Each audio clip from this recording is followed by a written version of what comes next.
옛날 어느 산골 마을에 사시사철 맑은 물이 흐르고 단풍나무가 흐드러지게 피어나는 아름다운 단풍마을이 하나 있었습니다. 그 마을에서도 가장 높은 곳에는 웅장한 기와집이 한 채 자리하고 있었는데 그 집은 대대로 큰 부를 쌓아온 최씨 가문의 저택이었답니다. 담벼락은 높고 대문은 묵직하여 마을 사람들은 감히 그 안을 들여다보기도 힘들 정도로 위엄이 넘치는 집이었지만 그 안에는 차가운 서리보다 더 매서운 슬픔이 서려 있었으니 그것은 바로 대를 이을 아들이 없다는 시어머니의 깊은 원망 때문이었습니다. 이 집의 며느리 연화는 달무리처럼 은은한 미소를 지닌 여인이었으며 이른 새벽부터 밤늦게까지 손에 물기가 마를 날이 없을 정도로 부지런히 집안일을 돌보았습니다.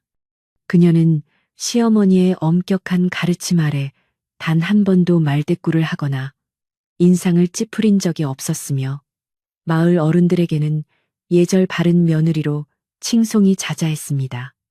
하지만 그녀의 마음 한구석에는 항상 무거운 돌덩이가 얹힌 것처럼 답답함이 가득했으니 이는 오직 아들을 낳지 못했다는 이유만으로 자신을 죄인 취급하는 시어머니 최씨 부인의 모진 눈총 때문이었고 연화는 매일 밤 달을 보며 소리 없는 눈물을 흘리곤 했습니다. 최씨 부인은 젊은 시절 남편을 일찍 여의고 오직 외아들 하나만을 바라보며 이 거대한 가문을 지켜온 여장부였으나 그 성격이 불같고 고집이 세기로 유명했습니다. 그녀에게 가장 중요한 것은 가문의 대를 잇는 일이었기에 손녀인 보미가 태어났을 때도 기뻐하기는커녕 아이의 얼굴도 제대로 쳐다보지 않았을 만큼 실망감이 컸습니다. 그녀는 매일같이 며느리를 향해 어찌하여 우리 집안에 아들 소식이 없느냐며 타박을 주었고 연화가 정성껏 차려온 밥상을 뒤엎거나 찬물에 빨래를 시키며 고통을 주는 일이 예사로 반복되니 집안의 공기는 늘 얼음장처럼 차가웠습니다. 어린 보미는 이제 겨우 6살이 된 작고 소중한 아이로 어머니 연화의 고운 눈매를 꼭 닮아 마을 사람들의 귀여움을 독차지하고 있었습니다. 하지만 할머니인 최씨 부인의 앞에서는 고개조차 제대로 들지 못한 채 늘 주눅이 들어 지내야 했으니 아이의 맑은 웃음소리는 집안 담벼락을 넘지 못하고 잦아들기 일쑤였습니다. 보미는 어머니가 고생하는 것을 보고 자라나 제법 철이 빨리 들었으며 시어머니의 눈치를 보느라 지친 연화의 손을 조그만 손으로 꼭 잡아주며 어머니 제가 더 잘할게요라고 속삭이는 기특한 딸이었지만 그런 모습조차 시어머니에게는 눈의 가시처럼 보였습니다. 어느 늦가을 바람이 차갑게 불어오던 날 연화는 마당에 낙엽을 쓸며 겨울 채비를 서두르고 있었는데 건너방에서 최씨 부인의 서슬퍼런 목소리가 터져 나왔습니다. 그녀는 며느리를 불러 세워놓고는 우리 가문의 조상님들 뵐 면목이 없구나. 네가 이 집에 들어온 지 벌써 몇 해냐며 소리를 높였고 아들을 낳지 못하는 것은 칠거지약 중에 하나이니 네 스스로 네 거처를 생각해야 하지 않겠느냐며 차가운 말을 내뱉었습니다. 연화는 바닥에 무릎을 꿇고 고개를 숙인 채 시어머니의 불호령을 묵묵히 견뎌냈지만 가슴 깊은 곳에서 차오르는 서러움은 주체할 수 없이 커져만 갔습니다. 부엌에서는 가마솥에서 김이 모락모락 피어올랐지만 연화의 마음은 한겨울 얼음보다 더 차갑게 식어가고 있었으며 저녁상을 차리는 손길조차 힘이 없었습니다. 그녀는 정갈하게 나무를 묻히고 생선을 구워 시어머니의 방으로 가져갔으나 최씨 부인은 수저도 들지 않은 채 밥상에 뉘엿뉘엿 지는 노을만 바라보며 침묵을 지켰습니다. 이 무거운 침묵은 연화에게 그 어떤 욕설이나 매질보다 더 고통스러웠으며 마치 자신과 딸 보미가 이 집에서 사라져야만 평화가 올 것 같은 불길한 예감이 그녀의 머릿속을 스치고 지나가며 깊은 밤 잠을 이루지 못하게 만들었습니다. 연화는 이른 아침 우물가에서 물을 기르며 들이마신 새벽 공기가 유난히도 시리게 느껴졌으며 자신의 처지가 마치 나뭇가지에 위태롭게 매달린 마지막 잎새 같다고 생각했습니다. 그녀는 물동이를 머리에 이고 조심스럽게 마당으로 들어섰으나 시어머니는 이미 대청마루에 앉아 그녀의 일거수일투족을 감시하듯 쳐다보고 있었습니다. 최 씨 부인의 눈빛은 마치 먹이를 노리는 매처럼 날카로웠으며 그녀의 입술은 무언가 중대한 결심을 한 듯 굳게 다물어져 있었고 그 서늘한 기운은 마당을 가득 채운 안개와 섞여 집안 전체를 뒤덮으며 긴장감을 고조시키고 있었습니다. 집안의 오래된 노비 돌쇠는 이 모든 광경을 지켜보며 안타까운 한숨을 내쉬었으나 상전의 일에 끼어들 수 없는 자신의 처지를 한탄하며 마당 구석에서 빗자루질만 계속했습니다. 그는 연화가 얼마나 착한 성품을 지녔는지 누구보다 잘 알고 있었고 어린 보미가 얼마나 맑은 아이인지 보아왔기에 최 씨 부인의 비정한 태도가 원망스러웠습니다. 돌쇠는 가끔 연화가 힘들 때마다 몰래 장작을 더 패주거나 무거운 짐을 들어주며 힘내세요. 아씨라고 작은 위로를 건넸지만 시어머니의 기세에 눌려 더 큰 도움을 줄 수 없음에 그저 바닥만 쳐다볼 뿐이었습니다. 어느 날 마을 장터에 다녀온 최 씨 부인은 평소보다 더 험악한 표정으로 돌아와서는 연화에게 당장 장독대로 오라고 소리를 질렀습니다. 그녀는 장독대에 놓인 항아리들을 하나하나 열어보며 장맛이 예전만 못하다느니 관리를 어떻게 하는 것이냐며 트집을 잡기 시작했고 결국은 연화의 팔을 잡아 끌며 마당 한복판으로 내동댕이 쳤습니다. 보미가 놀라 달려와 어머니를 감싸 안았지만 최 씨 부인은 아이를 거칠게 밀쳐내며 이 집안에 복이 들어오지 않는 것은 모두 너희 모녀 때문이라며 저주 섞인 말을 쏟아내니 마당에는 서글픈 울음소리만 가득했습니다. 연화는 넘어진 무릎에서 피가 배어 나오는 줄도 모르고 아이를 품에 꼭 안은 채 시어머니의 발치에서 용서를 빌었으나 최 씨 부인의 마음은 이미 단단한 바위처럼 굳어 있었습니다. 그녀는 자신의 아들이 집을 비운 사이 이 가여운 모녀를 어떻게든 내쫓을 궁리를 하며 눈을 가늘게 떴고 그 눈빛에는 인간다운 온정이라곤 눈꽃만큼도 찾아볼 수 없었습니다. 마을의 집집마다 저녁 연기가 피어오르고 가족들이 모여 따뜻한 밥을 먹을 시간이었지만 최 씨 가문의 기와집에서는 오직 차가운 분노와 억울한 흐느낌만이 담장을 넘어 길가에 흩어지고 있었습니다. 밤이 깊어지자 산짐승의 울음소리가 멀리서 들려오고 연화는 보미를 겨우 달래어 잠자리에 눕힌 뒤 자신은 문 앞에 앉아 하염없이 밤하늘을 바라보았습니다.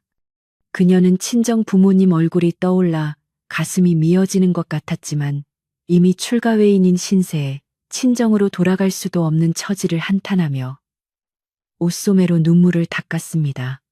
방 안에서는 시어머니의 헛기침 소리가 간간히 들려와 그녀의 가슴을 서늘하게 만들었으며 내일은 또 어떤 고난이 자신을 기다리고 있을지 모른다는 공포심이 그림자처럼 그녀의 등 뒤를 엄습하며 밤의 정막을 깨뜨리고 있었습니다. 이튿날 아침 최 씨 부인은 평소와 달리 인자한 척 연화를 부르더니 친정집에 소식이 왔으니 잠시 다녀오라고 말하며 보따리 하나를 건네주었습니다. 연화는 갑작스러운 시어머니의 배려에 의아해하면서도 부모님을 뵐 수 있다는 희망에 서둘러 채비를 마쳤고 어린 보미의 손을 잡고 집을 나섰습니다. 하지만 그것은 시어머니가 파놓은 거대한 함정이었으며 연화가 마을 어귀를 벗어나자마자 최 씨 부인은 집안 하인들을 시켜 대문을 굳게 걸어 잠그고 다시는 저들을 집안에 들이지 말라는 엄명을 내려 모든 인연의 끈을 끊어버리려 했습니다. 길을 떠난 연화는 등에 진 보따리가 생각보다 가볍다는 것을 느꼈지만 오직 친정으로 향하는 발걸음에만 집중하며 산길을 재촉했습니다. 보미는 평소보다 밝은 표정으로 길가의 핀들꽃을 가리키며 어머니, 우리 할아버지 댁에 가는 거예요 라고 물었고 연화는 그런 아이의 머리를 쓰다듬으며 애써 미소를 지어 보였습니다. 하지만 산 고개를 넘어도 친정으로 가는 익숙한 길은 나타나지 않았고 점차 안개가 자욱하게 깔리며 방향을 가늠하기 힘들게 되자 연화의 마음속에는 설명하기 힘든 불안감이 피어오르기 시작했습니다. 안개 속에서 길을 잃고 헤매던 연화는 보따리를 풀어보았다가 그 안에 든 것이 부모님께 드릴 선물이 아니라 해진 옷가지 몇 벌과 곰팡이 핀떡 조각뿐이라는 사실을 발견하고 주저앉아 통곡했습니다. 시어머니가 자신을 속여 집에서 내쫓았다는 사실을 그제야 깨달은 연화는 다시 돌아가려 했으나 이미 산속은 어둠에 잠겼고 길은 흔적조차 보이지 않았습니다. 그녀는 추위에 떨고 있는 보미를 가슴에 품고 어느 바위 틈새로 몸을 숨겼으며 시어머니의 그 잔인한 배신감에 몸을 떨며 긴긴 밤을 원망과 슬픔으로 지새워야만 했습니다. 한편 최 씨 부인은 집으로 돌아와 연화의 흔적을 하나둘씩 지우기 시작했으며 마치 처음부터 이 집에 며느리와 손녀가 없었던 것처럼 행동했습니다. 그녀는 마을 사람들에게 연화가 친정으로 도망을 갔다고 거짓 소문을 퍼뜨렸고 자신의 아들이 돌아왔을 때를 대비해 치밀한 각본을 짜며 사악한 미소를 지었습니다. 하지만 집안 곳곳에는 여전히 연화의 손길이 닿은 흔적들이 남아 있었고 그날 밤부터 기와집 지붕 위에서는 이름 모를 새가 슬프게 울어대며 가문의 몰락을 예고하는 듯한 불길한 징조가 나타나기 시작했습니다. 최 씨 부인은 자신의 계획이 완벽하다고 믿었으며 이제 곧 새로운 며느리를 들여 아들을 얻게 될 꿈에 부풀어 있었지만 그녀의 욕심은 이미 하늘의 이치를 거스르고 있었습니다. 그녀는 하인들에게 엄포를 놓아 누구든 연화의 이름을 입에 올리면 당장 쫓아내겠다고 협박했고 집안의 모든 창문을 굳게 닫아걸어 밖에서 들려오는 소문을 차단하려 애썼습니다. 그러나 진실은 바람을 타고 마을 구석구석으로 퍼져나가고 있었으며 사람들은 하나둘씩 최 씨 부인의 비정한 처사에 대해 수군거리며 그녀의 집 앞을 지날 때마다 고개를 돌리거나 침을 뱉었습니다. 추운 산속에서 밤을 보낸 연화는 아침 햇살이 비치자 간신히 정신을 차리고 눈을 떴으나 보미의 얼굴이 창백하게 질려있는 것을 보고 소스라치게 놀랐습니다. 그녀는 아이를 살리기 위해 주위의 마른 나뭇가지를 모아 불을 피우려 애썼지만 손이 곱아 제대로 움직이지 않았고 하늘을 우러러보며 신령님 제발 제 딸아이만은 살려주세요라고 간절히 기도했습니다. 그 정성이 하늘에 닿았는지 지나가던 나무꾼이 그들을 발견하게 되었고 연화 모녀는 극적으로 목숨을 건져 산 아랫마을의 작은 오막살이로 옮겨져 몸을 추스를 수 있게 되었습니다. 연화는 몸이 회복되는 대로 시어머니의 집으로 돌아가 진실을 밝히고 싶었지만 자신을 버린 그 차가운 집으로 다시 발길을 돌리는 것이 너무나 두려웠습니다. 그녀는 오막살이 노파의 도움을 받아 햇바느질을 하며 근근히 생계를 이어갔고 보미는 어머니의 슬픔을 아는지 투정 한 번 부리지 않고 집안일을 도왔습니다.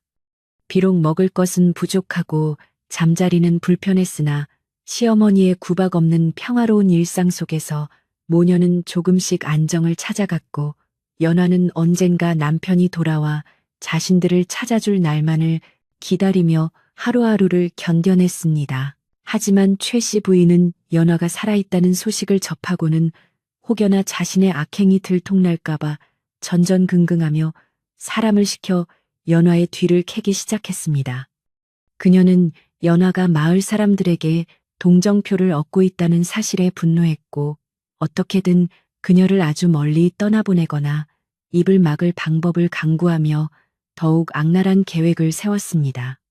탐욕에 눈이 먼 시어머니는 이제 조상도 가문도 안중에 없었으며 오직 자신의 권위를 지키고 방해물을 제거하는 데만 혈안이 되어 인간으로서 해서는 안 될 선을 넘으려 준비하고 있었습니다. 마을에는 흉흉한 소문이 돌기 시작했는데 최 씨 가문의 우물이 갑자기 말라버리고 집안의 가축들이 이유 없이 시름시름 앓다가 죽어나간다는 것이었습니다. 사람들은 이것이 억울하게 쫓겨난 연화의 눈물 때문이라며 수군거렸고 최 씨 부인의 안색은 날이 갈수록 초췌해져 갔지만 그녀는 결코 자신의 잘못을 뉘우치지 않았습니다. 오히려 그녀는 이 모든 재앙이 연화가 부정하기 때문이라며 남을 탓했고 무당을 불러 구슬하는 등 헛된 노력을 기울였으나 집안의 그늘은 더욱 깊어만 갔고 차가운 기운은 뼛속까지 스며들었습니다. 어린 보미는 어느 날 꿈속에서 돌아가신 할아버지를 만났는데 할아버지는 아이의 머리를 쓰다듬으며 곧 좋은 일이 생길 것이니 조금만 더 참으렴이라고 말씀하셨습니다. 보미는 잠에서 깨어나 어머니에게 이 이야기를 전했고 연화는 그것이 조상님의 보살핌이라 믿으며 희망을 버리지 않았습니다. 비록 현실은 가혹하고 추위는 매서웠지만 모녀의 사랑은 얼어붙은 대지를 녹이는 봄볕처럼 따뜻했으며 그 마음의 빛은 서서히 최씨 부인의 어두운 욕망을 밝히며 진실의 순간을 향해 한 걸음씩 다가가고 있었습니다. 최씨 부인은 밤마다 연화가 귀신이 되어 자신을 찾아오는 악몽에 시달렸으며 잠에서 깰 때마다 식은땀을 흘리며 방안을 서성였습니다. 그녀는 방 곳곳에 부적을 붙이고 문걸쇠를 단단히 잠갔지만 마음의 죄책감은 그 어떤 장벽으로도 막을 수 없는 것이었습니다. 그녀는 하인들에게 연화를 다시 찾아내어 산 너머 먼 곳으로 팔아버리라는 극단적인 명령을 내렸고 이 비인간적인 지시는 충직한 노비 돌쇠의 귀에 들어가게 되어 집안에 큰 폭풍이 몰아칠 것임을 암시하며 긴박함을 더해갔습니다. 돌쇠는 최씨 부인의 명을 듣고 가슴이 떨려 잠을 이룰 수 없었으며 아무리 상전의 명령이라 해도 사람의 목숨을 물건처럼 취급하는 것은 도저히 묵과할 수 없는 죄악이라 생각했습니다. 그는 몰래 담장을 넘어 연화가 머물고 있는 오막사리를 찾아갔고 숨 가쁘게 달려온 탓에 맺힌 땀방울을 닦으며 아씨 당장 이곳을 피하셔야 합니다라고 다급하게 알렸습니다. 연화는 돌쇠의 말을 듣고 눈앞이 캄캄해졌으나 아이를 지켜야 한다는 일념 하나로 정신을 가다듬었고 이제는 피하는 것만이 능사가 아님을 깨달으며 결연한 표정을 지었습니다. 연화는 돌쇠에게 도움을 청해 마을의 원로들과 문중 어른들에게 시어머니의 만행을 알리기로 결심했으며 이것이 자신과 보미가 살 수 있는 마지막 길임을 직감했습니다. 그녀는 밤새워 자신의 억울함을 적은 글을 준비했고 돌쇠는 목숨을 걸고 그 편지를 전달하겠다고 약속하며 어둠 속으로 사라졌습니다. 이제 단풍마을의 기와집을 둘러싼 갈등은 걷잡을 수 없는 소용돌이 속으로 빠져들기 시작했고 진실과 거짓의 싸움이 본격적으로 시작되려는 찰나 하늘에서는 차가운 눈발이 한두 송이씩 떨어지기 시작했습니다. 산골 마을의 밤은 깊어만 가고 대지는 하얀 눈으로 덮여갔지만 연화의 가슴 속에는 그 어떤 불꽃보다 뜨거운 의지가 타오르고 있었습니다. 그녀는 보미를 품에 꼭 안고 조용히 자장가를 불러주며 다가올 내일의 운명을 준비했고 그 목소리는 산맥을 타고 메아리쳐 최씨 부인의 방 안까지 흘러들어 그녀의 간담을 서늘하게 만들었습니다. 기와집의 높은 담벼락도 이제는 진실을 가릴 수 없게 되었으며 길고 길었던 시어머니의 폭정도 그 끝을 향해 달려가고 있음을 알리는 새벽닭의 울음소리가 멀리서 들려오고 있었습니다. 흰눈이 온 세상을 하얗게 덮어버린 어느 겨울날 단풍마을의 기와집은 평소보다 더 무거운 정적에 휩싸여 있었으며 마당에 쌓인 눈 위로는 오직 최씨 부인의 날카로운 발자국만이 깊게 패여 있었습니다. 그녀는 며느리와 손녀를 내쫓은 뒤 집안의 주인이 된 듯한 기분을 만끽하려 애썼지만 가슴 한구석에서 스며드는 알 수 없는 한기는 소미불을 겹겹이 덮어도 가실 줄을 몰랐습니다. 마을 사람들은 그 집 담벼락 너머로 들려오던 아이의 웃음소리가 사라진 것을 두고 천벌을 받을 일이라며 혀를 찾고 그늘진 기와 밑에서는 고드름이 칼날처럼 날카롭게 자라나며 집안의 흉흉한 분위기를 더하고 있었습니다. 그러던 어느 날 이웃마을에 살던 먼 친척 박씨가 화려한 비단옷을 입고 코를 찡긋거리며 최씨 가문의 대문을 두드렸으니 그녀는 평소에도 욕심이 많고 남의 집안일에 참견하기를 좋아하는 여인이었습니다. 박씨는 최씨 부인의 손을 잡으며 형님 소식 들었습니다. 그 발칙한 며느리가 제 발로 나갔다니 차라리 잘된 일입니다. 라며 아부 섞인 말을 내뱉었고 그녀의 눈동자는 집안의 귀중품들을 훑어보느라 쉴 새 없이 움직였습니다. 최 씨 부인은 자신의 편을 들어주는 박 씨의 말에 안도감을 느끼며 그녀를 방 안으로 들였고 두 여인의 은밀한 속삭임은 문풍지를 떨게 하며 새로운 음모의 시작을 알렸습니다. 박 씨는 최 씨 부인에게 차를 권하며 슬쩍 운을 띄우기를 이제 이 큰 집을 누가 지키겠느냐며 우리 문중에서 가장 덕망 있고 아들을 잘 낳기로 소문난 처자가 있으니 그 아이를 새 며느리로 들이는 게 어떻겠냐고 제안했습니다. 그녀는 사실 자신의 빚을 갚기 위해 부유한 최 씨 집안의 재산을 가로챌 속셈이었으나 겉으로는 오직 가문의 대를 잇는 것만을 걱정하는 척 연기를 펼쳤습니다.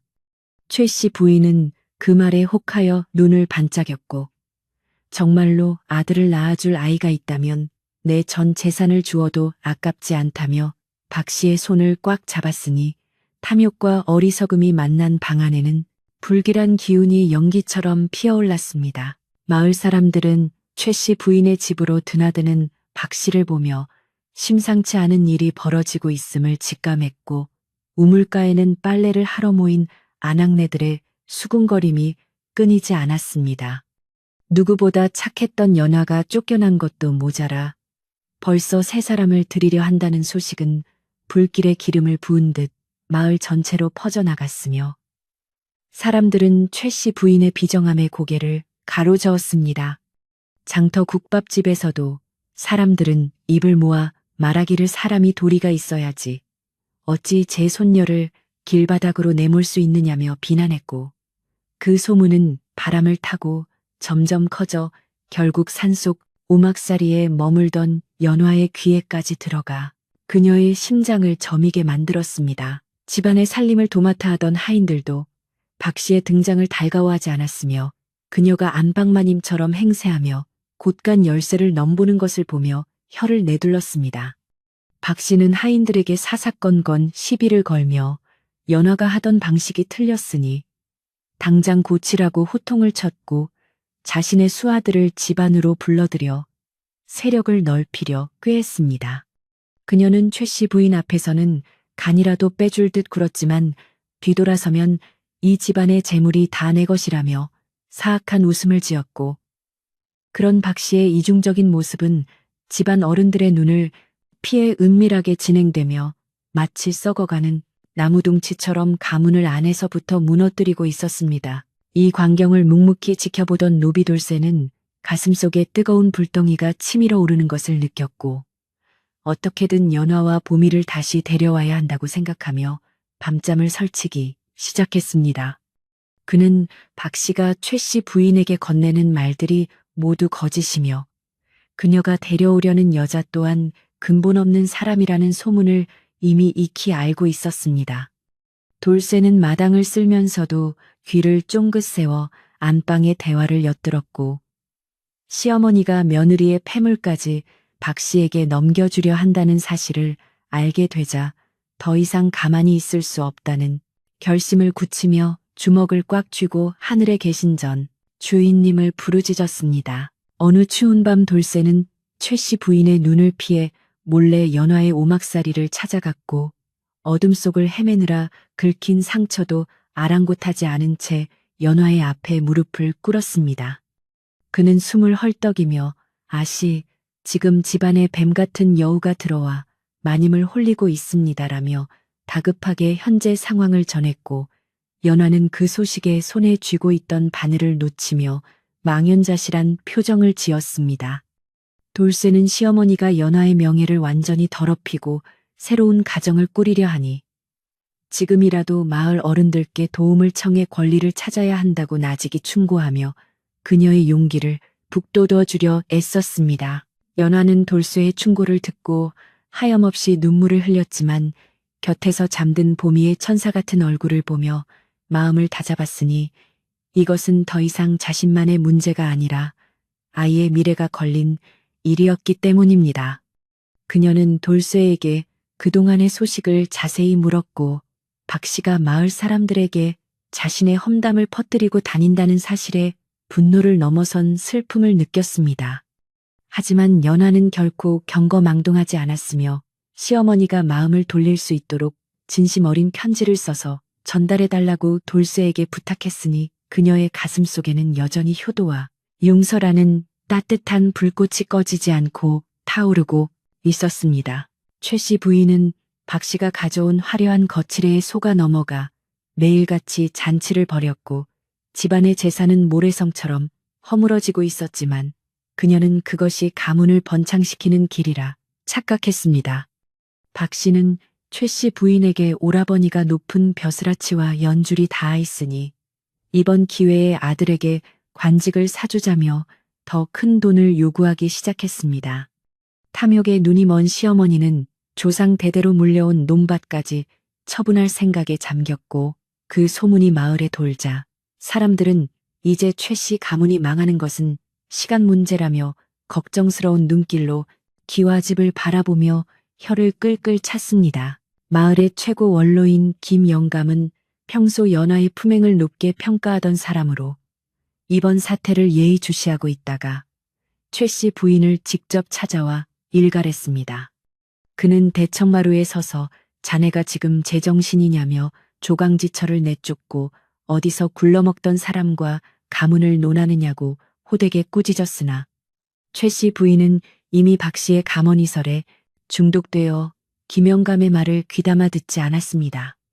오히려 그녀는 자기 집안일이니 상관 말라며 문전박대하였고 김영감은 하늘이 무섭지도 않느냐는 말을 남긴 채 돌아섰으니 마을의 인심은 이제 완전히 최 씨 부인에게서 등을 돌려 연화에게 향하기 시작했습니다. 박 씨의 횡포는 날이 갈수록 심해져 급기야 하인들에게 식사도 제대로 주지 않고 연화가 아끼던 화초들을 모두 뽑아버리는 만행을 저질렀으며 집안은 마치 쑥대밭처럼 변해갔습니다.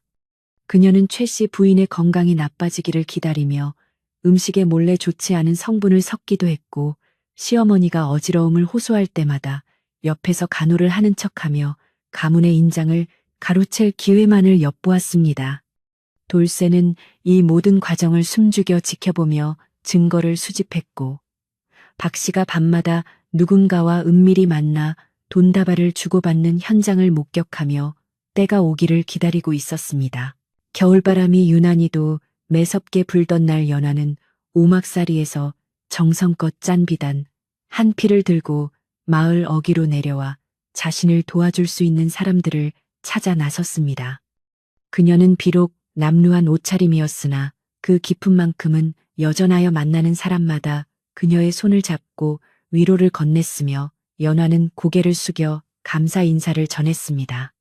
사람들은 연화가 아직 마을을 떠나지 않고 견디고 있다는 사실에 놀라워하며 그녀를 돕기 위해 십시일반으로 곡식을 모아주었고 이러한 민심의 움직임은 거대한 강물이 되어 최 씨 부인의 기와집을 향해 천천히 흐르기 시작했습니다. 한편 최 씨 부인은 박 씨가 데려온 여자라는 사람이 사실은 여러 번 혼인한 전력이 있는 사기꾼이라는 익명의 투서를 받게 되었고 처음으로 자신의 선택에 의구심을 품기 시작했습니다. 그녀는 밤중에 몰래 일어나 박 씨의 방 쪽을 살폈는데 그곳에서 들려오는 것은 아첨 섞인 목소리가 아니라 이 늙은이만 없으면 이 집은 내 차지다라는 섬뜩한 혼잣말이었습니다.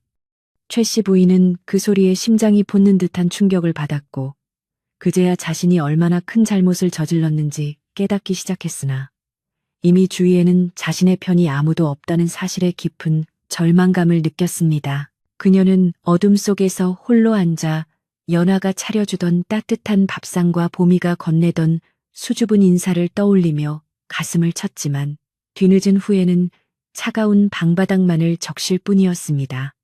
밖에서는 늑대 울음소리가 들려오고 문풍지는 찢어질 듯 울어대니 최 씨 부인은 마치 자신이 무덤 속에 갇힌 것 같은 공포를 느꼈으며 박 씨가 언제 자신을 해칠지 모른다는 생각에 잠을 이룰 수 없었습니다.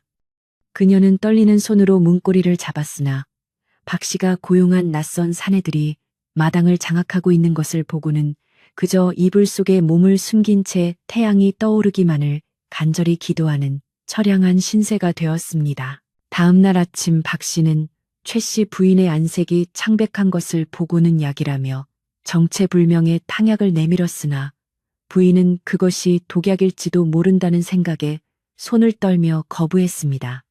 박 씨는 본색을 드러내며 형님 몸이 안 좋으시니 이제 모든 권한을 저에게 넘기시고 쉬시는 게 어떠냐며 강압적인 태도로 문서에 도장을 찍으라고 압박했습니다. 최 씨 부인은 눈물을 흘리며 거절했으나 박 씨의 위협은 점점 거세졌고 집안에 가득한 낯선 기운은 이제 평화롭던 기와집을 지옥으로 바꾸어 놓고 있었으니 그 광경은 마치 먹구름이 태양을 완전히 가려버린 형국과 같았습니다. 이 위급한 순간에 돌쇠는 마을 청년들을 모아 기와집 주변을 감시하게 했고 박 씨가 외부인들을 끌어들여 집안의 재물을 빼돌리려는 현장을 덮치기 위해 만반의 준비를 갖추었습니다. 그는 연하에게 신호를 보내어 이제 곧 진실이 밝혀질 것이니 마을 어른들과 함께 집으로 오시라고 전가를 보냈고 연하는 떨리는 마음을 억누르며 보미의 옷매무새를 다듬었습니다. 그녀는 자신이 버려진 그 대문을 다시 두드리는 것이 두려웠지만 정의를 바로잡고 가문의 명예를 회복하기 위해 신령님께 기도를 올리며 무거운 발걸음을 떼어 기와집을 향해 걷기 시작했습니다.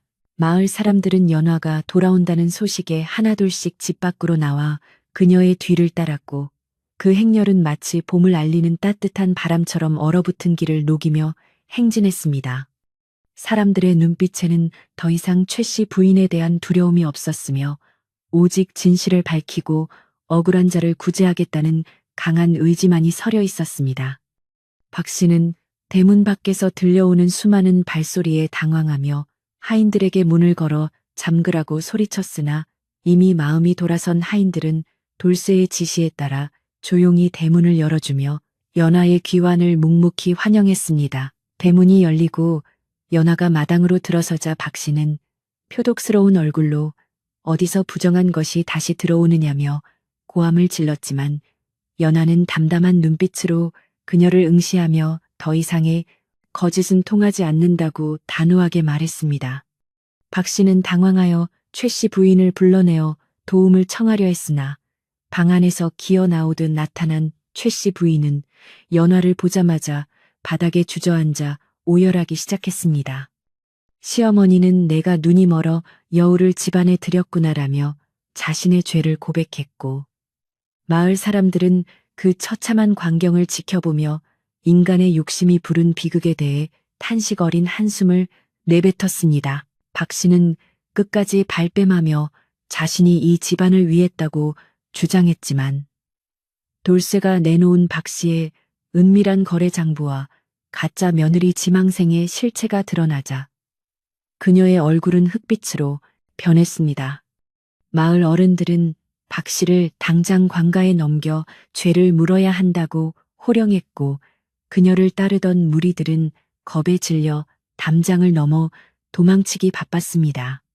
집안은 순식간에 소란스러워졌지만 연화는 혼란스러운 와중에도 시어머니에게 다가가 떨리는 어깨를 감싸 안았으니 그녀의 너그러운 마음씨는 그곳에 모인 모든 이들의 가슴을 뭉클하게 만들며 진정한 승리가 무엇인지 보여주었습니다. 최 씨 부인은 연화의 손길을 느끼며 부끄러움에 고개를 들지 못했고 자신이 그토록 구박했던 며느리가 위기의 순간에 자신을 구해주었다는 사실에 깊은 참회의 눈물을 쏟았습니다. 그녀는 마을 사람들 앞에서 내가 저지른 죄가 크니 어떤 벌이든 달게 받겠다고 선언했고 연화에게 무릎을 꿇으려 했으나 연화가 황급히 그녀를 만류하며 어머니 이제 다 끝났으니 들어가 쉬십시오라고 말하며 평화를 청했습니다. 기와집의 공기는 비로소 다시 흐르기 시작했고 차가웠던 마당에도 오후의 햇살이 비치며 길었던 어둠의 시간이 서서히 걷히고 있음을 알려주고 있었습니다. 하지만 박 씨는 순순히 물러나지 않고 마지막 발악을 하며 집안 구석에 불을 지르려 시도했으나 돌쇠와 마을 청년들의 빠른 대처로 화를 면할 수 있었습니다. 박 씨는 결국 포졸들에게 끌려가며 저주를 퍼부었지만 마을 사람들은 그녀를 향해 침을 뱉으며 악인의 최후를 지켜보았고 그 소동이 가라앉자 집안에는 묘한 정적이 감돌았습니다. 연화는 보미를 데리고 시방으로 들어가 흩어진 짐들을 정리했고 최 씨 부인은 그런 며느리의 뒷모습을 보며 평생 갚지 못할 빚을 졌음을 뼈저리게 느끼며 자신의 지난 날을 돌아보게 되었습니다. 마을 원로들은 최 씨 가문의 질서를 다시 세우기 위해 연화에게 집안의 모든 관리를 맡기기로 결정했고 최 씨 부인 또한 흔쾌히 승낙하며 모든 권한을 내려놓았습니다. 사람들은 연화가 돌아온 것을 축하하며 각자 집에서 가져온 음식들로 작은 잔치를 열어주었고 기와 집에는 오랜만에 사람 사는 온기가 가득 차올랐습니다. 연화는 자신을 도와준 돌쇠와 마을 사람들에게 일일이 고개를 숙여 감사를 표했고 보미는 드디어 할머니의 손을 조심스럽게 잡아보며 어색하지만 따뜻한 화해의 첫발을 내디뎠으니 이는 마을 역사에 길이 남을 감동적인 순간이었습니다. 어둠이 내리고 집안의 등불이 하나둘 켜지자 연화는 부엌으로 들어가 시어머니를 위한 따뜻한 죽을 끓였고 최 씨 부인은 그 죽 한 그릇을 비우며 마음속에 맺혀있던 응어리를 조금씩 풀어냈습니다. 밖에는 여전히 눈이 내리고 있었지만 집안의 난로는 그 어느 때보다 뜨겁게 타올랐고 모녀와 시어머니는 한 방에 앉아 지난날의 고통을 씻어내는 긴 대화를 나누었습니다.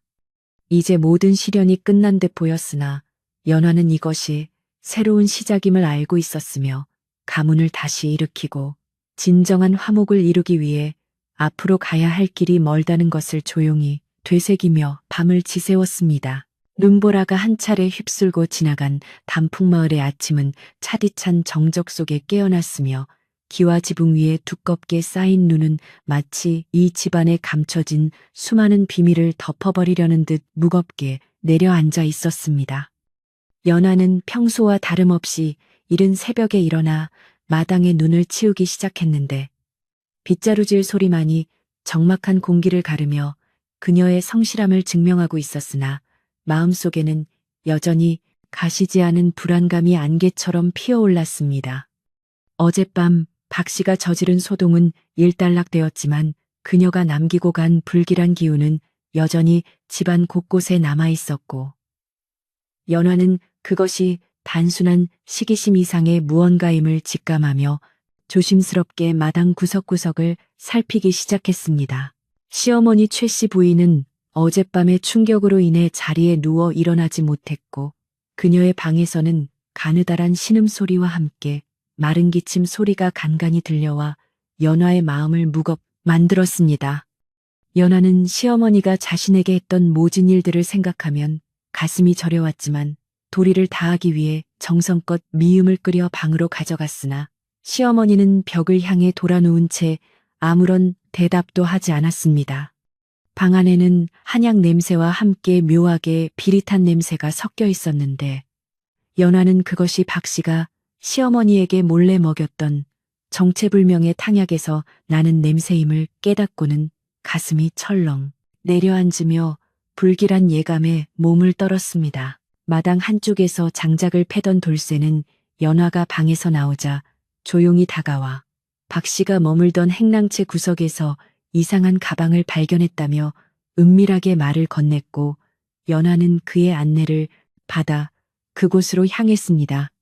낡은 보따리 안에는 마을 사람들의 이름이 적힌 장부와 함께 최 씨 가문의 족보를 조작하려 했던 흔적이 고스란히 담긴 종이들이 가득 들어 있었으며 그 안쪽 깊숙한 곳에서는 붉은 글씨로 쓰인 기괴한 부적들이 쏟아져 나왔습니다. 그것은 집안의 기운을 꺾고 안주인의 정신을 흐리게 하여 재산을 가로채려 했던 박 씨의 추악한 계략이 담긴 증거물이었으며 연화는 그것을 보는 순간 온몸에 소름이 돋는 것을 느꼈습니다. 마을 사람들은 기와 집의 우물물이 갑자기 검게 변했다는 소문에 하나둘씩 집 근처로 모여들기 시작했고 사람들의 눈빛에는 호기심과 함께 알 수 없는 두려움이 서려 있었습니다. 우물가에 선 마을 아낙네들은 박 씨가 밤마다 우물에 무언가를 던지는 것을 보았다는 목격담을 늘어놓으며 이 집안의 낀 살을 풀어내지 않으면 마을 전체에 역병이 돌지도 모른다고 수군거렸습니다. 연화는 이 소문이 더 커지기 전에 진실을 밝혀야겠다고 결심했으며 시어머니가 정신을 차리는 대로 마을 어른들을 모시고 모든 것을 공개하여 억울한 누명을 벗고 가문의 질서를 바로잡기로 마음먹었습니다. 그러던 중 연화는 시어머니의 장롱 깊숙한 곳에서 우연히 낡은 편지 뭉치를 발견하게 되었는데 그것은 멀리 떠나 있는 남편이 그동안 연화에게 보냈던 소식들이었으나 시어머니가 중간에서 가로채 숨겨두었던 것이었습니다.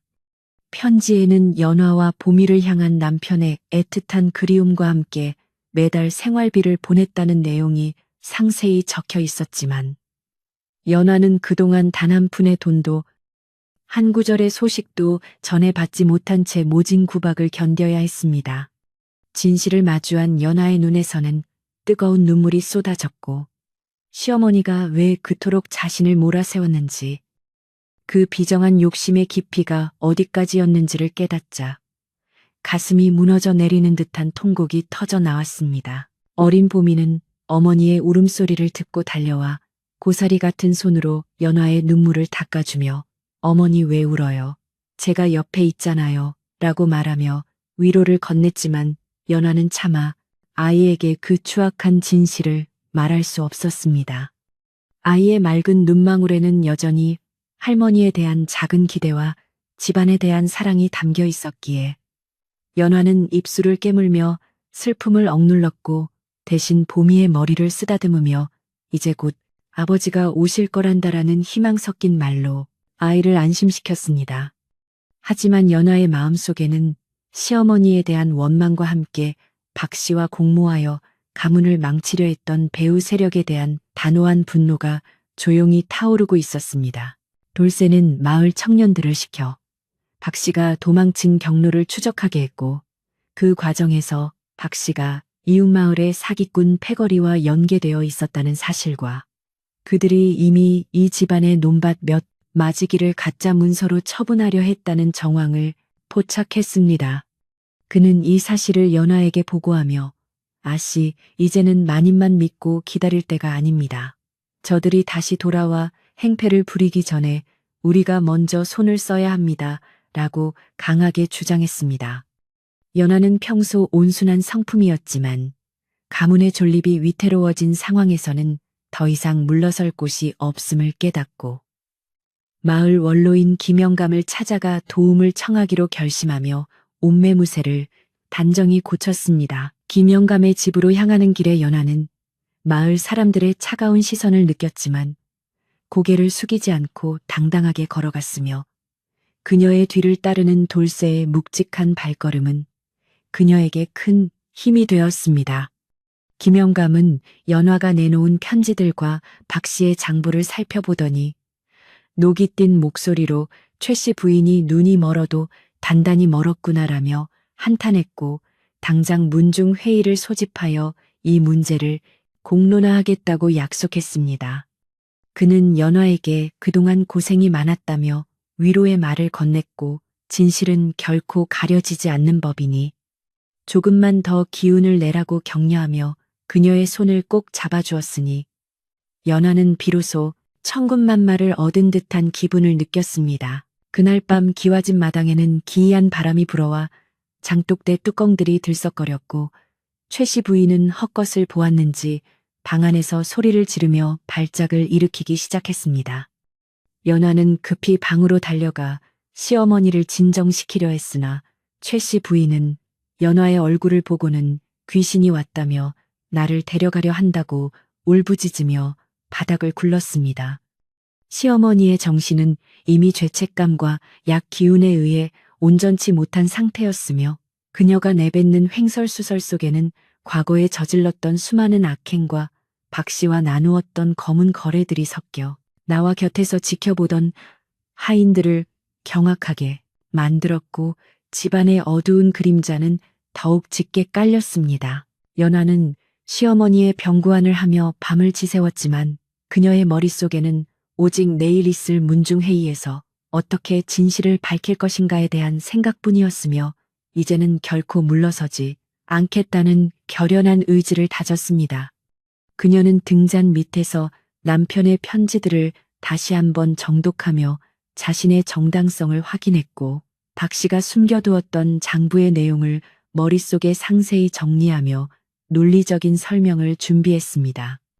밖에서는 부엉이가 불길하게 울어대고 창문은 바람에 덜컹거렸지만 연화의 마음만은 흔들림 없는 호수처럼 고요했으며 그녀는 이 모든 시련이 가문을 정화하기 위한 하늘의 뜻이라 믿으며 차분하게 아침을 기다렸습니다. 다음 날 아침 마을 어귀에는 문중의 어른들과 마을 사람들이 하나둘 모여들기 시작했고 기와집의 넓은 마당은 금세 사람들로 가득 찼으며 묘한 긴장감이 흐르고 있었습니다. 연화는 소복을 단정하게 차려입고 보미의 손을 잡은 채 사람들 앞에 섰으며 그녀의 맑고 단호한 눈빛은 사람들의 수군거림을 일시에 잠재우기에 충분했습니다. 김영감이 먼저 나서서 이번 사태의 심각성을 알리고 최 씨 부인의 불참 이유를 설명한 뒤 연하에게 발언의 기회를 주자 연하는 떨리는 목소리로 그동안 자신이 겪었던 일들과 시어머니의 오해 그리고 박 씨의 음모를 차근차근 설명하기 시작했습니다. 연하가 증거로 내놓은 남편의 편지들과 박 씨의 장부가 공개되자 마당 여기저기에서 탄식과 분노의 목소리가 터져 나왔고 사람들은 최 씨 부인의 비정함에 고개를 저으며 며느리를 동정하기 시작했습니다. 특히 박 씨가 마을의 공동재산까지 넘보려 했다는 사실이 드러나자 사람들의 분노는 극에 달했으며 박 씨와 공모한 자들을 찾아내어 엄벌에 처해야 한다는 주장이 제기되었습니다. 연화는 감정에 치우치지 않고 사실만을 전달하려 애썼지만 중간중간 배어 나오는 서러움, 섞인 목소리는 듣는 이들의 심금을 울렸으며 진실의 힘은 그 어떤 변명보다 강력하게 사람들의 마음을 파고들어 가문을 휘감고 있던 오해의 장막을 걷어냈습니다. 이때 방 안에서 쉬고 있어야 할 최 씨 부인이 하인의 부축을 받으며 대청마루로 비틀거리며 걸어나왔고 그녀의 초췌한 모습의 마당은 순식간에 찬물을 끼얹은 듯 조용해졌습니다. 그녀는 사람들의 시선을 피하지 못한 채 떨리는 손으로 기둥을 잡았고 연화의 눈을 정면으로 쳐다보며 입을 열려 했으나 목소리가 나오지 않는 듯 컥컥거리는 소리만 낼 뿐이었습니다. 사람들은 그녀가 끝까지 변명을 늘어놓을 것이라 예상하며 차가운 눈초리를 보냈지만 최 씨 부인의 눈에는 도끼 대신 깊은 후회와 공포가 서려 있었고 그녀는 결국 마당으로 내려와 연화의 발치에 주저앉으며 고개를 떨구었으니 그것은 자신의 모든 잘못을 인정하는 무언의 고백이었습니다. 최 씨 부인은 눈물을 흘리며 내가 죄인이다. 내가 내 아들의 눈을 가리고 내 며느리의 가슴에 대못을 박았구나라며 가느다란 목소리로 참회의 말을 내뱉었습니다. 그녀는 박 씨에게 속아 가문을 위태롭게 만든 자신의 어리석음을 탓하며 이제 모든 권리를 연화에게 넘기고 자신은 산속 암자로 들어가 평생 속죄하며 살겠다고 선언했습니다. 마을 사람들은 예상치 못한 시어머니의 고백에 술렁거렸고 김영감은 이 광경을 지켜보며 인과응보가 따로 없다며 혀를 찼으나 연화는 그런 시어머니를 차마 외면하지 못하고 다가가 그녀의 야윈 어깨를 잡아 일으켜 세워주며 복잡한 심경을 드러냈습니다. 하지만 그 순간 마을 밖에서 말발굽 소리가 들려오더니 관가의 포졸들이 들이닥쳐 박 씨를 추종하던 무리들을 잡아들이기 시작했고 현장은 순식간에 아수라장으로 변했습니다. 알고 보니 돌쇠가 미리 관가에 고발하여 박 씨의 배우 조직을 일망타진하기 위해 매복하고 있었던 것이었으며 이로써 박 씨의 재등장은 원천봉쇄되었습니다. 사람들은 정의가 실현되는 모습에 환호했지만 연하는 여전히 마음이 무거웠으니 무너진 가문을 다시 세우고 시어머니와의 깨진 신뢰를 회복하는 일이 결코 쉽지 않음을 알고 있었기 때문입니다. 소란이 가라앉은 뒤 연하는 마을 사람들에게 정중히 인사를 건네며 이제 집안의 일은 스스로 해결하겠다고 말하며 평화로운 마무리를 청했습니다. 포졸들이 죄인들을 압송해가고 마을 사람들도 하나둘 집으로 돌아가자 기와 집에는 다시 차분한 정적이 찾아왔지만 그 정적은 이전의 차가운 것과는 다른 묘한 무게감을 지니고 있었습니다.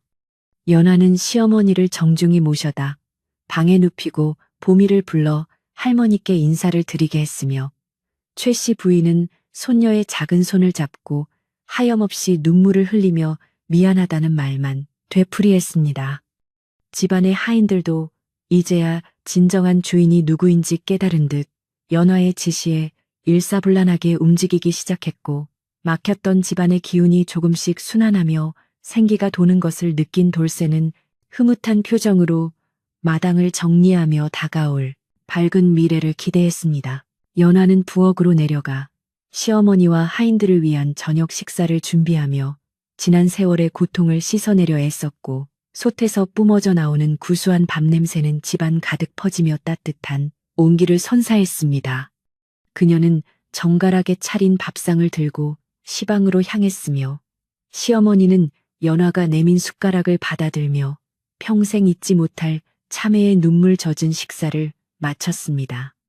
밤이 깊어지자 달빛이 기와 지붕을 은은하게 비추었고 연화는 마루에 앉아 멀리 있는 남편을 생각하며 이제는 정말 행복해질 수 있을 것 같다는 희망을 품었으며 그동안의 억울함은 차가운 밤바람에 씻겨 내려가듯 서서히 사라지고 있었습니다. 그러나 연화는 여기서 멈추지 않고 다음 날부터 집안의 장부를 꼼꼼히 정리하며 박 씨가 가로챘던 재산을 회수하기 위한 절차를 밟기 시작했으며 마을 어른들의 자문을 구해 법적인 조치를 취했습니다. 그녀는 비단 한 필조차 헛되이 쓰지 않는 검소함과 공정함으로 집안을 다스렸고 하인들에게도 인자하지만 엄격한 법도를 가르쳐 가문의 위엄을 다시 세웠습니다. 마을 사람들은 연화의 경영 능력에 감탄하며 이제 최 씨 가문은 아들이 없어도 대가 끊기지 않겠다고 칭송했고 연화의 명성은 담장 넘어 옆마을까지 퍼져나가며 고난을 이겨낸 현숙한 여인의 표상으로 불리게 되었습니다. 최 씨 부인은 병석에서 일어나 조금씩 기력을 회복했지만 예전의 그 위세는 온데간데 없고 늘 고개를 숙인 채 조용히 불경을 외거나 며느리의 일손을 돕는 일에 전념했습니다. 그녀는 자신이 버렸던 손녀 보미에게 정성을 다해 한글을 가르치고 옛날 이야기를 들려주며 잃어버린 세월을 보상하려 애썼고 보미 또한 그런 할머니를 따뜻하게 받아들여 고부간의 깊은 골은 사랑의 힘으로 메워져 갔습니다. 집안의 우물물은 신기하게도 다시 맑고 시원한 맛을 되찾았으며 말라가던 마당의 화초들은 새순을 틔우며 가문의 부활을 알렸고 연하는 이 모든 것이 조상님의 도우심이라 믿으며 매일 아침 정화수를 떠놓고 감사의 기도를 올렸습니다. 어느 날 오후 연하는 우연히 박 씨가 도망치며 떨어뜨린 놀이개를 발견했는데 그것은 원래 연하의 친정어머니가 물려준 소중한 유품이었으나 시어머니가 빼앗아 박 씨에게 주었던 것이었습니다.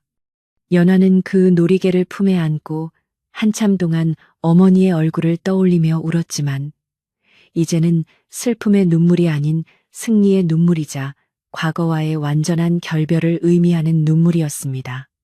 그녀는 그 놀이개를 정갈하게 닦아 다시 옷고름에 달았으며 이것은 그녀가 이 집안의 명실상부한 안주인이 되었음을 상징하는 징표가 되었고 그녀의 걸음걸이에는 이전보다 훨씬 더 깊은 위엄과 자신감이 배어나오기 시작했습니다. 마을에는 이제 연화의 집에서 들려오는 웃음소리가 담장을 넘어 길 가는 나그네의 발길을 멈추게 할 정도로 평화로운 분위기가 가득했고 최 씨 가문은 다시 한번 번창의 길로 들어서게 되었습니다. 연화는 풍족해진 살림에도 교만하지 않고 어려운 이웃을 돌보는 데 앞장섰으며 흉년이 들었을 때는 곳간을 열어 마을 사람들을 구제하니 그녀의 덕망은 하늘을 찔렀습니다.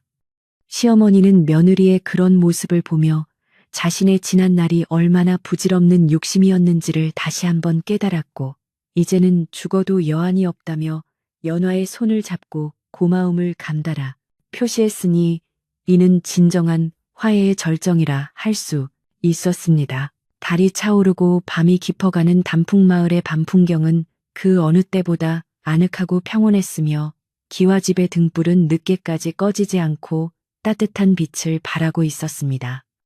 연화는 잠든 보미의 머리칼을 쓰다듬으며 이제 남편만 돌아오면 우리 가족은 정말 완전해질 것이라며 조용히 읊조렸고 창밖의 소나무는 바람에 흔들리며 그녀의 말에 응답하듯 사락사락 소리를 냈습니다. 어둠이 완전히 걷히지는 않았으나 이제 연화의 앞길에는 밝은 태양이 떠오를 준비를 하고 있었으며 그녀가 견뎌낸 인고의 시간은 달콤한 열매가 되어 돌아오고 있음을 만물이 증명하며 제3부의 이야기는 장엄하게 막을 내리고 있었습니다. 마을의 원로들과 문중 어른들이 모두 모인 기와집 대청마루에는 팽팽한 긴장감이 감돌았으며 사람들의 시선은 마당 한가운데 선 연화와 바닥에 주저앉은 최 씨 부인 그리고 포졸들에게 붙잡힌 박 씨 일당에게 집중되었습니다. 김영감은 장대를 짚고 일어나 엄숙한 목소리로 이 집안의 기강이 무너진 것은 비단 한 사람의 잘못이 아니라 우리 모두가 진실을 외면했기 때문이라며 준엄하게 꾸짖 시작했습니다.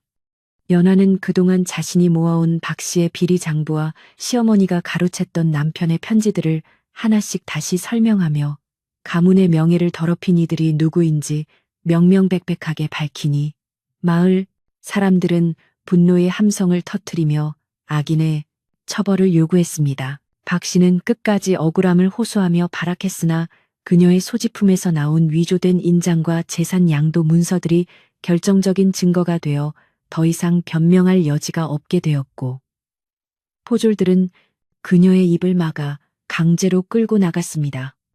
그녀가 대문을 나설 때 마을 사람들은 소금을 뿌리며 다시는 이 동네에 발을 들이지 말라고 소리쳤고 그 요란했던 소동이 지나간 자리에는 오직 무거운 침묵과 최 씨 부인의 흐느낌만이 남아 마당을 채웠습니다.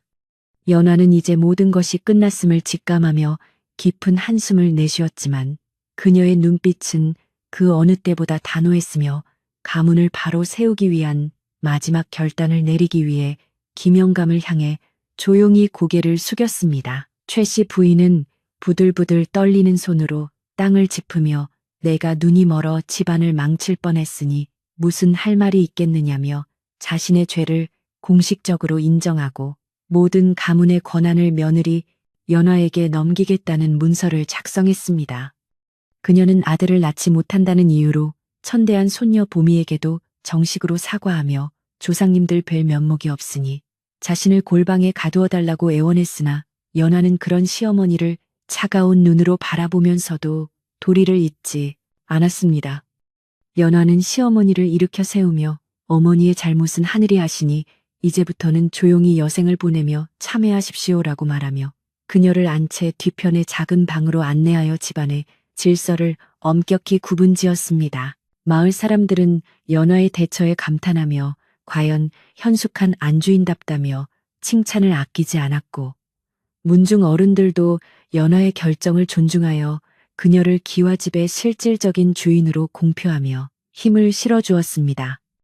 집안의 하인들은 돌쇠의 지휘 아래 그동안 박 씨 일당이 어지럽혀 놓았던 집안 구석구석을 청소하기 시작했고 연화는 곳간의 문을 열어 마을 사람들에게 곡식을 나누어 주며 감사의 마음을 표했습니다. 잔치가 벌어지는 것은 아니었지만 사람들은 연화가 나누어 준 쌀자루를 어깨에 메고 돌아가며 이제야 단풍마을의 평화가 찾아왔다고 기뻐했고 기와집의 높은 담장 위로는 비로소 맑은 햇살이 눈부시게 내리쬐기 시작했습니다. 연화는 가장 먼저 집안의 부정한 기운을 씻어내기 위해 우물가로 향했으며 돌쇠와 함께 우물을 정화하고 깨끗한 물이 다시 솟아오르도록 정성을 다해 관리하며 가문의 생명줄을 다시 살려냈습니다.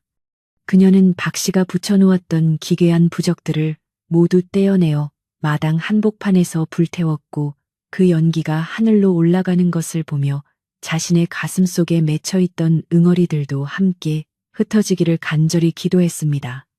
타오르는 불꽃 속에서 지난 세월의 고통이 재가 되어 사라지는 것을 지켜보던 연화의 얼굴에는 오랜만에 평온한 미소가 감돌았으며 곁에서 그 모습을 지켜보던 보미는 어머니의 손을 꼭 잡으며 이제 우리 행복해지는 거죠라고 속삭였습니다. 오후가 되자 연화는 집안의 장부를 꼼꼼히 검토하며 박 씨가 빼돌린 재산의 행방을 쫓았고 마을 사람들의 도움을 받아 인근 장터로 팔려나갔던 가문의 가구와 폐물들을 하나둘씩 되찾아오기 시작했습니다. 그녀는 비록 재산의 손실은 컸으나 가문의 정신을 되찾은 것이 더 중요하다고 생각하며 하인들에게도 그동안의 노고를 치하하는 의미로 새옷과 넉넉한 식사를 제공하여 사기를 북돋워 주었습니다. 돌쇠는 아씨 덕분에 집안이 다시 살아났습니다라며 감격의 눈물을 훔쳤고 하인들은 이제 진정한 주인을 모시게 되었다는 자부심에 평소보다 더 열심히 마당을 쓸고 닦으며 집안을 정갈하게 가꾸어 나갔습니다.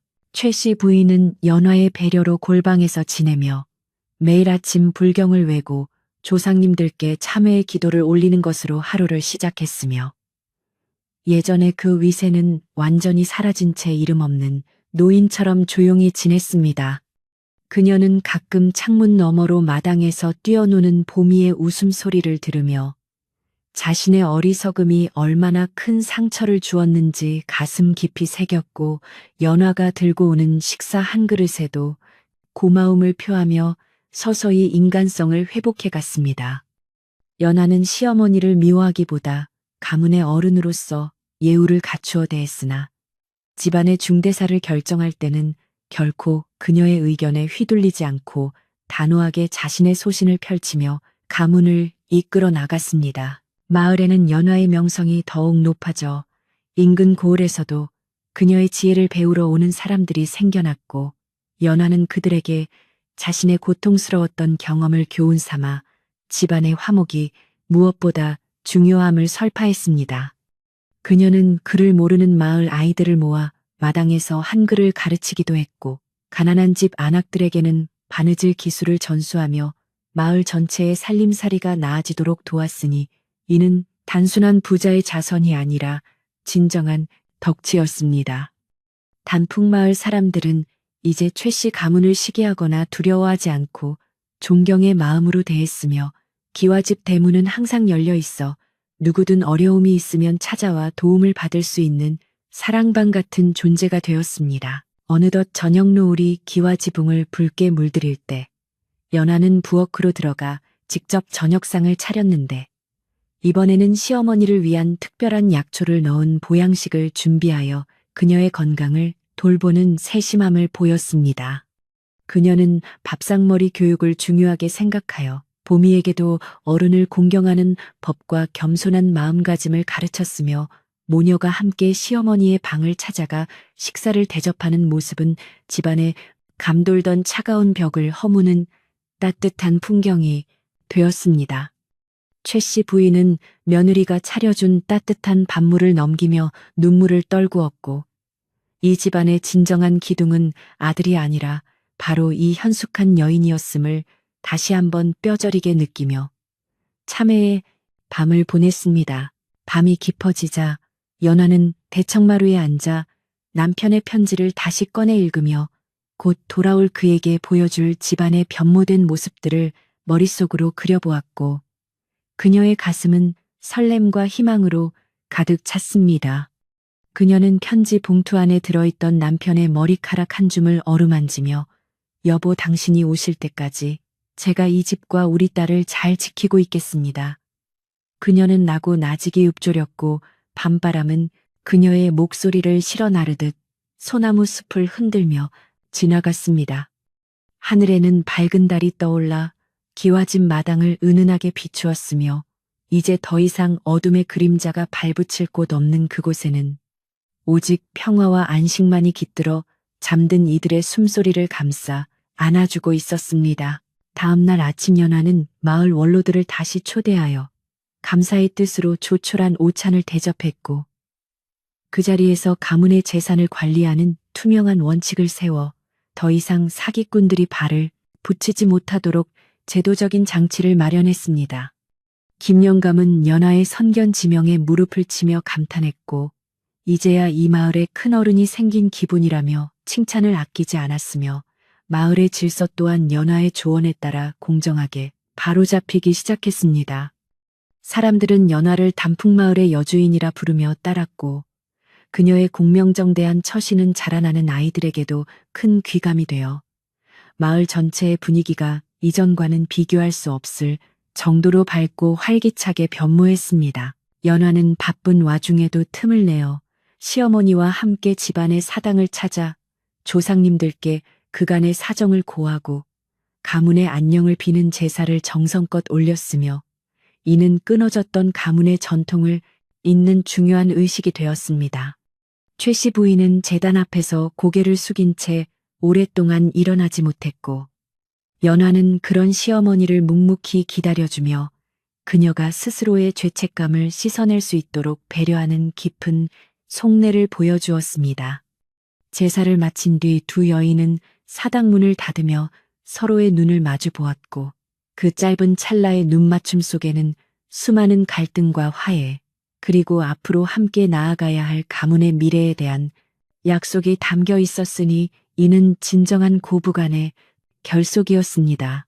마을의 분위기가 안정되자 연화는 박씨 때문에 고통받았던 하인들의 마음을 치유하기 위해 작은 위로 잔치를 열어주었고, 그들에게 자율적인 권한을 부여하여 스스로 집안을 돌보는 주인의식을 갖게 했습니다.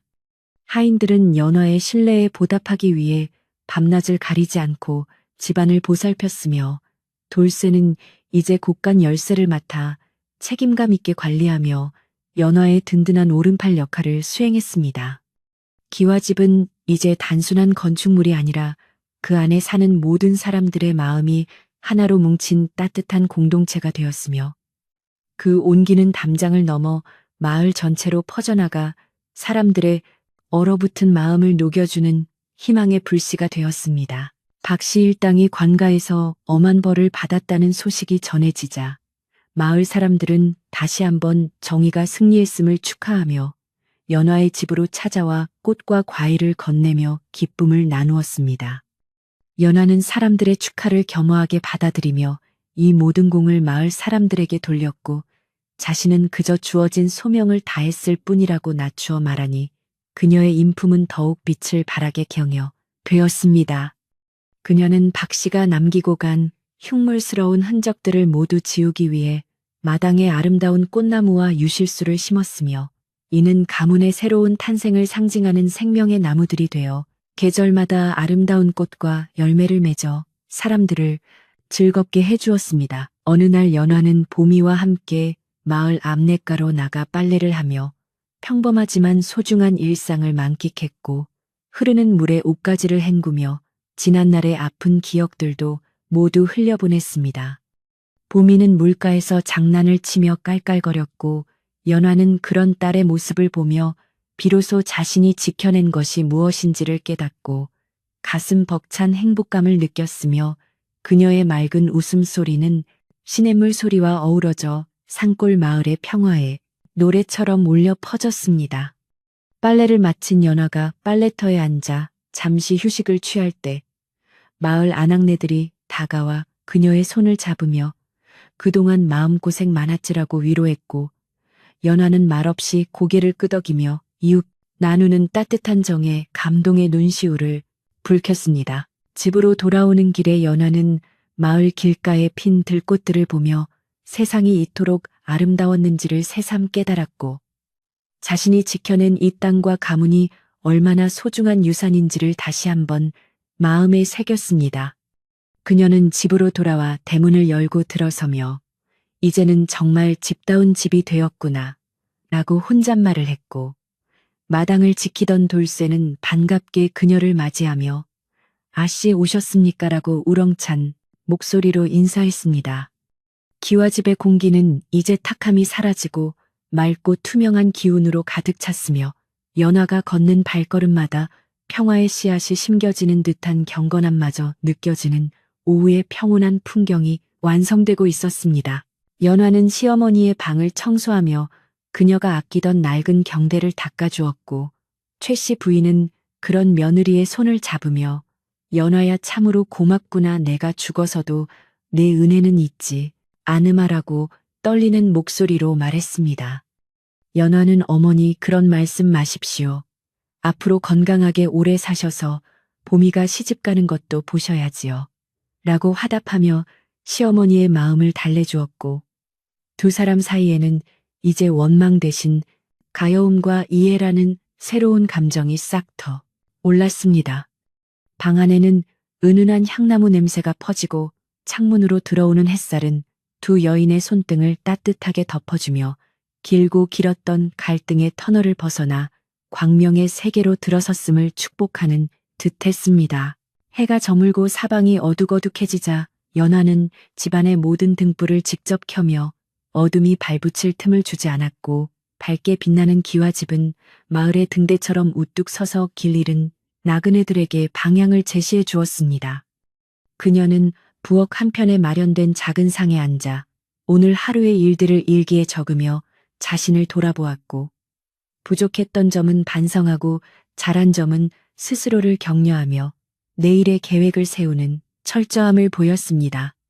보미는 어머니 곁에서 잠이 들었고 연화는 아이의 머리를 쓰다듬으며 이제는 어떤 풍파가 몰아쳐도 우리 가족을 지켜낼 수 있다는 강한 자신감을 얻었으니 그녀의 영혼은 시련을 거치며 강철처럼 단단해져 있었습니다. 이날 밤 기와집 식구들은 모두가 한자리에 모여 저녁 식사를 함께하며 담소를 나누었는데 신분의 격차를 떠나 서로를 존중하고 배려하는 분위기 속에서 웃음꽃이 피어났으며 이는 과거의 엄격하고 차가웠던 식사 시간과는 대조적인 모습이었습니다. 최 씨 부인도 함께 참여하여 하인들의 이름을 하나하나 불러주며 격려했고 돌쇠는 이에 화답하듯 재미있는 이야기를 들려주어 좌중을 즐겁게 하니 기와집은 비로소 진정한 의미의 보금자리가 되었습니다. 식사를 마친 후 연화는 마당으로 나와 밤하늘의 별들을 바라보며 만물에 깃든 생명의 신비와 조화의 아름다움을 찬양했고 그녀의 마음은 우주처럼 넓고 깊어져 세상의 모든 고통을 품어 안을 수 있는 바다와 같은 존재로 거듭나고 있었습니다. 긴 하루가 저물고 마을의 불빛이 하나둘 꺼질 때 연화는 마지막으로 시어머니의 잠자리를 살피고 자신의 방으로 돌아와 촛불을 껐으며 어둠 속에서도 그녀의 눈은 희망으로 빛나고 있었습니다.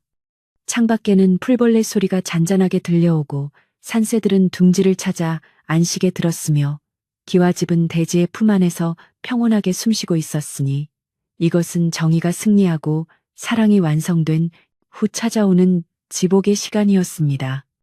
연화는 깊은 잠에 빠져들며 꿈속에서 활짝 웃으며 달려오는 남편을 만났고 그녀의 입가에는 세상에서 가장 아름다운 미소가 번졌으며 그렇게 단풍마을의 기와집은 다시 찾아온 평화와 함께 깊은 밤의 정막 속으로 평온하게 스며들었습니다. 단풍마을에 어느덧 시린 겨울바람이 물러가고 아지랑이가 피어오르는 따뜻한 봄날이 찾아왔으니 기와집 앞마당의 매화나무는 연분홍 꽃망울을 터뜨리며 집안의 경사를 미리 알리는 듯 향긋한 내음을 사방에 풍기고 있었습니다.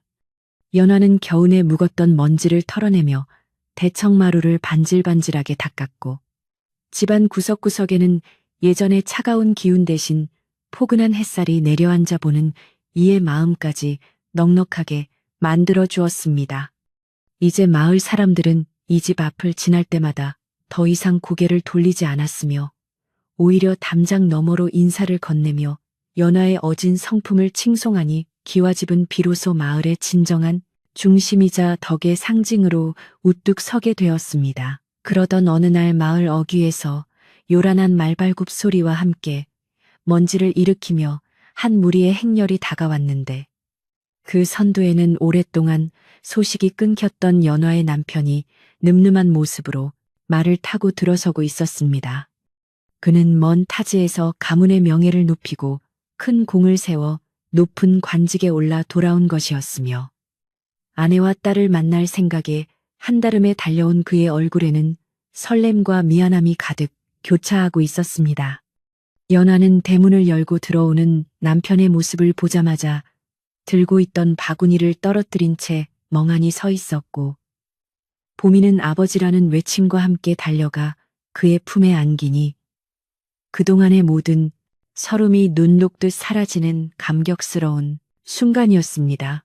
남편은 집안의 분위기가 예전과 사뭇 달라진 것을 직감하고 돌쇠와 마을 어른들을 불러 그동안 있었던 일들을 하나도 빠짐없이 전해 듣게 되었으며, 시어머니의 비정한 행동과 박 씨의 음모를 알게 되자 분노로 몸을 떨었습니다. 그는 당장 시어머니의 방으로 달려가 어찌 며느리와 손녀에게 이토록 모질게 하셨느냐며 울분을 토하려 했으나, 연하가 황급히 그의 소매를 붙잡으며 말리기를 이제 다 지나간 일이고 어머니도 충분히 뉘우치고 계시니 용서해달라고 간곡히 청했습니다. 남편은 아내의 깊은 속내와 너그러운 마음씨에 감동하여 칼날 같은 분노를 거두었으며, 오직 연하의 현숙함 덕분에 가문이 파멸의 구렁텅이에서 벗어날 수 있었음을 깨닫고 그녀 앞에 고개를 숙였습니다. 최 씨 부인은 아들의 목소리를 듣고도 차마 방 밖으로 나오지 못한 채 문고리만 잡고 하염없이 눈물을 흘렸으니, 자신이 저지른 죄가 너무나 커서 아들의 얼굴을 볼 면목이 없었기 때문이었습니다. 남편은 연화의 권유에 따라 시어머니의 방으로 들어가 정중히 절을 올린 뒤, 어머니 이제는 욕심을 내려놓으시고 편안히 지내십시오라고 짧게 인사를 건넸으며, 이는 절연이 아닌 새로운 관계의 시작을 의미하는 묵직한 화해의 한마디였습니다. 최 씨 부인은 그제야 참았던 오열을 터뜨리며 내가 못난 어미였다며 통곡했고, 집안을 가득 채웠던 마지막 원망의 찌꺼기들까지 그 울음소리에 씻겨 내려가며 기와 집에는 비로소 완전한 평화의 기운이 감돌기 시작했습니다. 며칠 뒤 연하는 남편의 귀환과 집안의 안정을 축하하기 위해 마을 전체를 위한 성대한 잔치를 준비했으며, 이번에는 차별 없이 누구나 와서 배불리 먹을 수 있도록 곳간을 활짝 열어 인심을 베풀었습니다. 가마솥에서는 구수한 고기 국물이 끓어오르고 고소한 부침개 냄새가 온 마을에 진동하니, 아이들은 신이 나서 마당을 뛰어다녔고 노인들은 대청마루에 앉아 연화의 덕을 칭송하며 즐거운 시간을 보냈습니다. 연화는 직접 앞치마를 두르고 사람들에게 음식을 날랐으며, 그녀의 밝은 미소는 봄날의 햇살보다 더 따뜻하게 사람들의 가슴을 파고들어 단풍마을 전체가 하나의 가족처럼 화목하게 어우러지는 기적 같은 풍경을 만들어냈습니다. 잔치 한복판에서 김 영감은 술잔을 높이 들고, 오늘 우리가 이 자리에 모인 것은 오직 한 여인의 인내와 지혜가 가문을 살리고 마을을 구했기 때문이라며 건배를 제의했고, 사람들은 일제히 환호하며 연하의 이름을 연호했습니다. 연하는 수줍게 웃으며 모든 것이 마을 분들의 도움 덕분이었습니다라고 공을 돌렸고, 남편은 그런 아내를 자랑스러운 눈빛으로 바라보며 자신의 곁을 지켜준 그녀에게 다시 한번 진심 어린 감사를 표했습니다.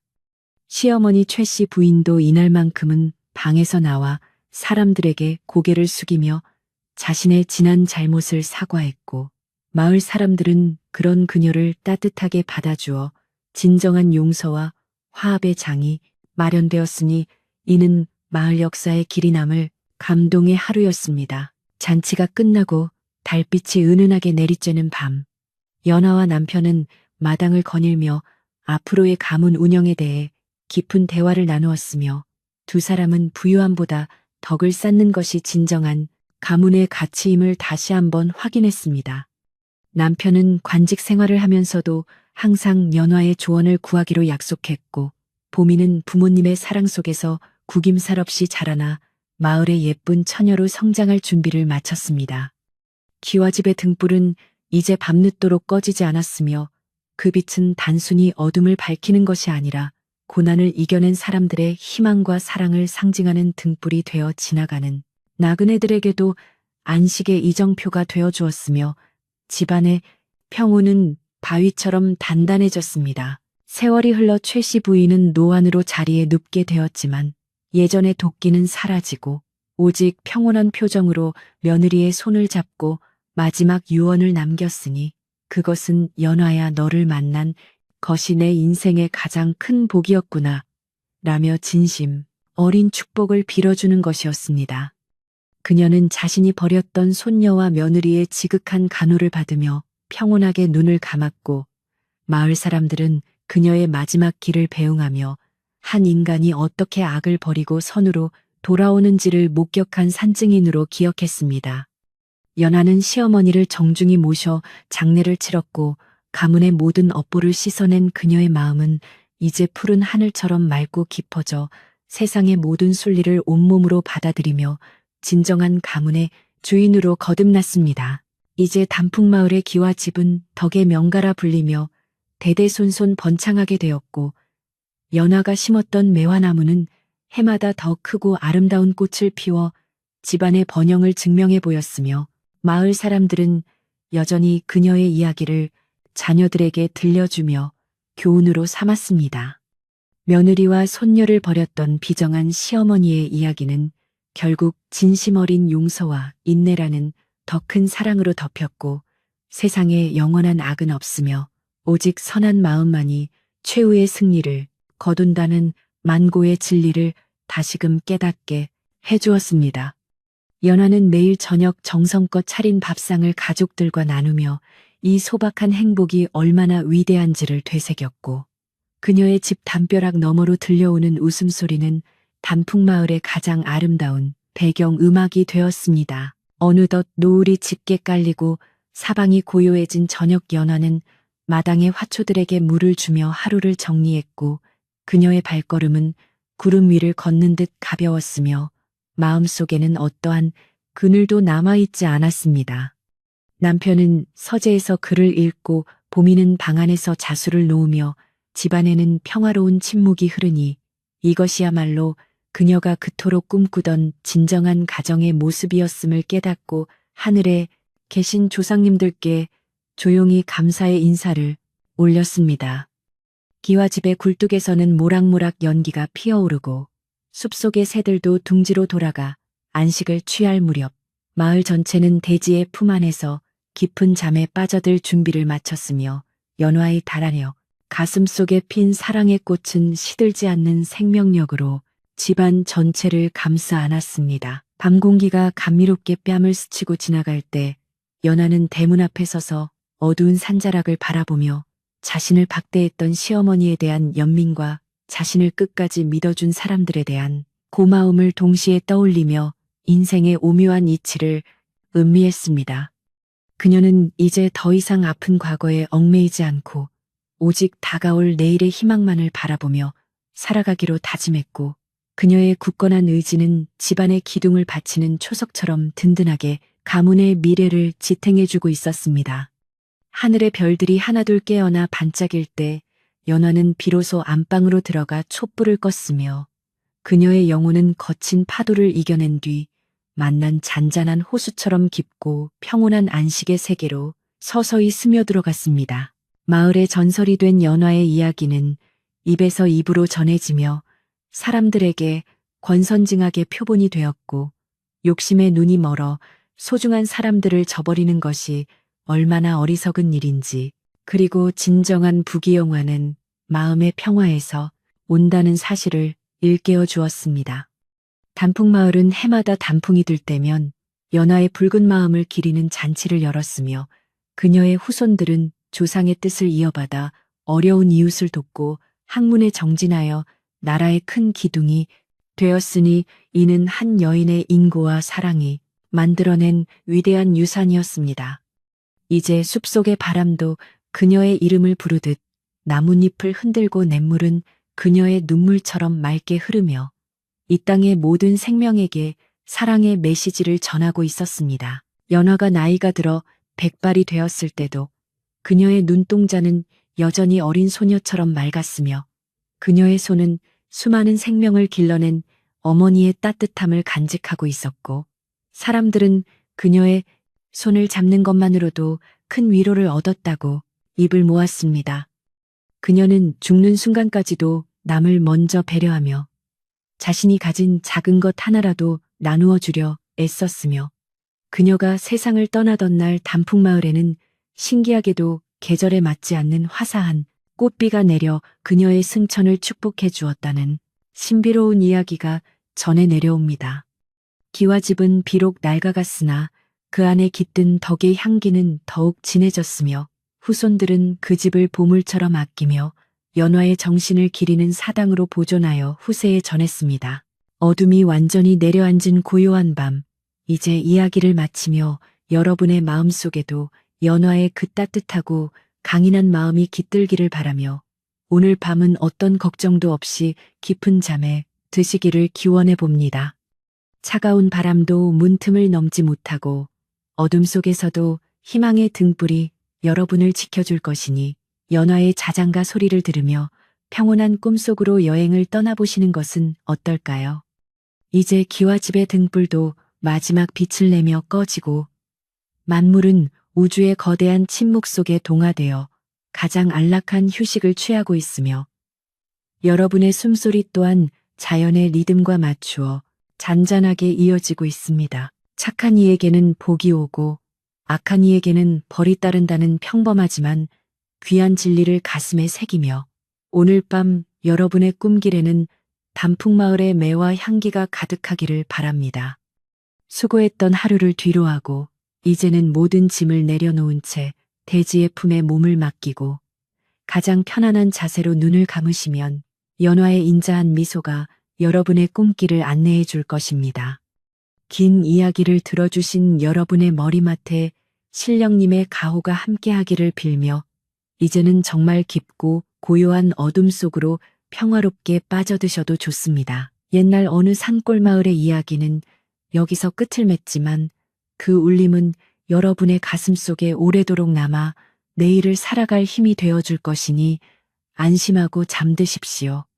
밤새 창밖의 별들이 여러분을 지켜보고 새벽이 올 때까지 따뜻한 온기가 여러분의 방을 채울 것이며 내일 아침에는 연화처럼 밝은 웃음으로 새날을 맞이하실 수 있을 것입니다. 자, 이제 정말로 눈을 감고 깊은 안식의 바다로 항해를 시작하시기를 바라며